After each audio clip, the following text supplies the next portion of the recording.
Released in 2022, this Haohmaru from Samurai Shodown 2 by Tunshi Studio is actually a licensed figure, which is a refreshing change for this channel. And with that come the niceties of an official product, such as this marvelous ukiyo-e-style cover art, the proper SNK logo, and actual credits of the team that made all of this possible.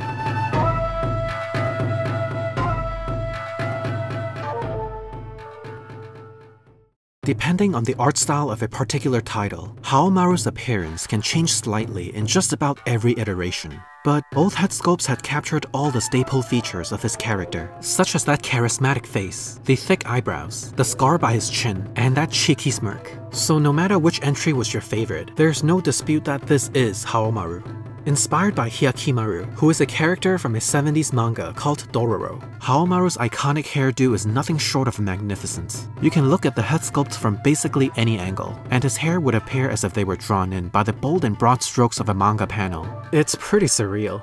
But these spiky bangs do come with a risk, because even when the figure is fully recessed in its foam packaging, they can still be protruding just a bit. And unfortunately for me, this actually caused the whole piece to break off during transit, which ended up chipping the face in multiple places. So I had to request for a replacement, which is why this review is so delayed.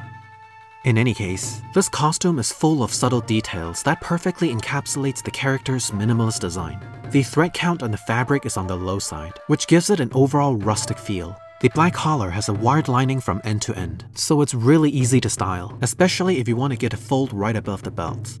These rolled up sleeves are stitched in place, and these black trims are printed right on the fabric, with the tattered look faithfully reproduced by these tiny cuts. The black belt is also fully inlaid with wire, with the appropriate red accents to match the sheath. Despite looking like they're wrapped, these fan braces are actually sewn together like a brace, so they wouldn't just fall apart, even if you're reasonably rough with them. The pants have the same rugged texture, and even the same wired lining by the cuffs. The ankle wraps are built the same way as the fan braces, and the feet are completely sculpted, with that brilliant touch of paint and weathering. The best part is that the sandals are actually a separate piece. They're not meant to be taken apart, but you can feel the distinct texture of the soft rubber.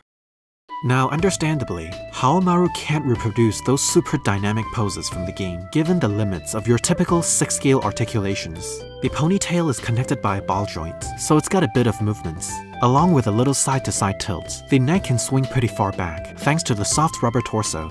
And speaking of which, Tunshi Studio went the extra mile to craft this muscular upper body for Haohmaru. It's not as soft or flexible as the typical seamless body, but it looks exceptionally good, and it definitely gets the point across. The arms and hands also perfectly match the profile. So the only real downside is that you can't get the shoulder line or elbows to contort in those extreme angles, meaning that Haohmaru, while looking awesome, is confined to rather mild poses.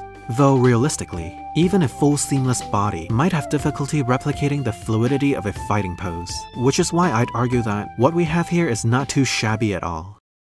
The accessories of this release are essential and to the point. First and foremost is Haohmaru's trusty sword, the Fugudoku. Oh, and as a quick aside, this figure was almost disposed for violation of shipping policies when it passed through the Singapore post, all because this tiny alloy blade was regarded as a weapon, which is another reason this review was delayed by 3 months. Special shout out to Kits at 16kit for taking the time to resend the figure and sword separately, along with a replacement head sculpt at no additional cost.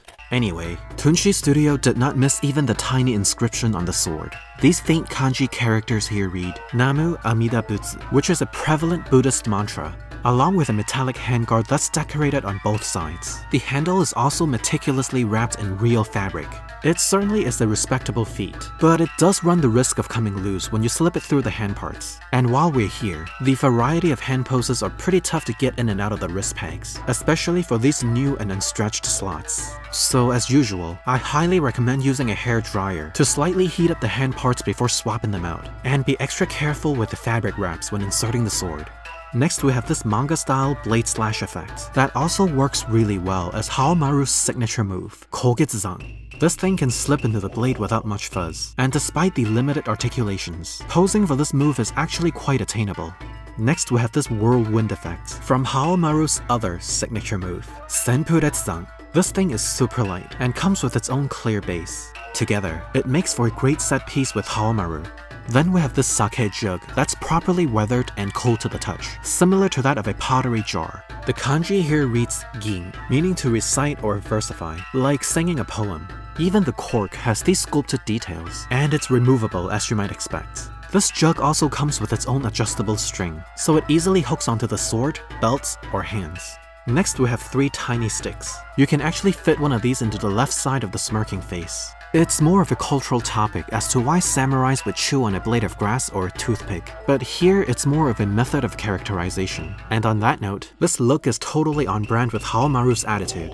I'm not really sure what this bundle of red ribbon is for. At first I thought they were backups for the wrist and ankle braces, though I also wouldn't rule them out as a replacement for the black belt, as Haohmaru did sport a red belt in some iterations, so let me know in the comments if you have any guesses.